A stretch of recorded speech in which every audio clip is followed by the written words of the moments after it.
আমাদের আজকের টপিক হচ্ছে ডিপ্রেশন অফ ফ্রিজিং পয়েন্ট, হিমাঙ্কের অবনমন।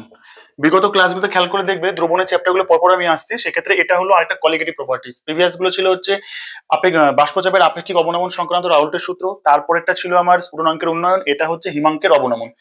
আগের যে ক্লাসটা দেখলে বুঝতে পারবে এইটা আর এটা সিমিলার, শুধু এক্ষেত্রে পার্থক্য ওখানে ছিল ডেল্টা টি বি ছিল, বি ফর বয়লিং পয়েন্ট, এখানে হচ্ছে এফ ফর ফ্রিজিং পয়েন্ট, এখানে কে এফ ইন্টু মোলালিটি একই।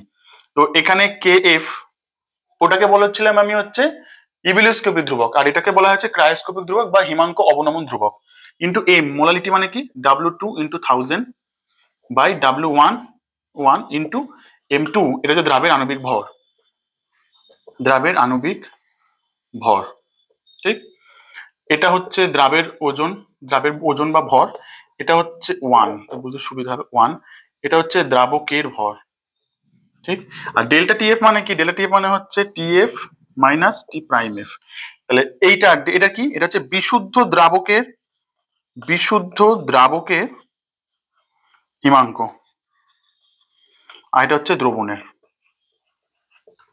হিমাঙ্ক। তো এখানে কি গেল?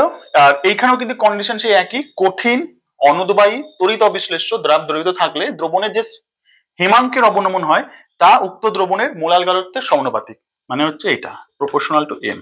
তোলার জন্য এটা আনলাম, এইটা হচ্ছে আমার ফর্মুলা। এখান থেকে আমি দ্রাবের আণবিক ভর বার করতে পারবো, এটা হচ্ছে দ্রাবক, এটা দ্রাব ভর বার করতে পারবো। এটা হচ্ছে ডিপ্রেশন অফ ফ্রিজিং পয়েন্ট। সিমিলারের একক কি হবে? আমি যদি এককটা নিই কে এফ সমান কি ডেল্টা টিএফ বাই এম, এটা কি ডিগ্রি, এটা কি মোল পার কেজি, মোলালিটির একক কি মোল পার কেজি, তাহলে এটা উপরে উঠে গেলে ডিগ্রি কেজি পার মোল, ঠিক। তাহলে এটা ছিল হচ্ছে হিমাঙ্কের অবনমন সংক্রান্ত রাউল্টের সূত্র, ক্লিয়ার?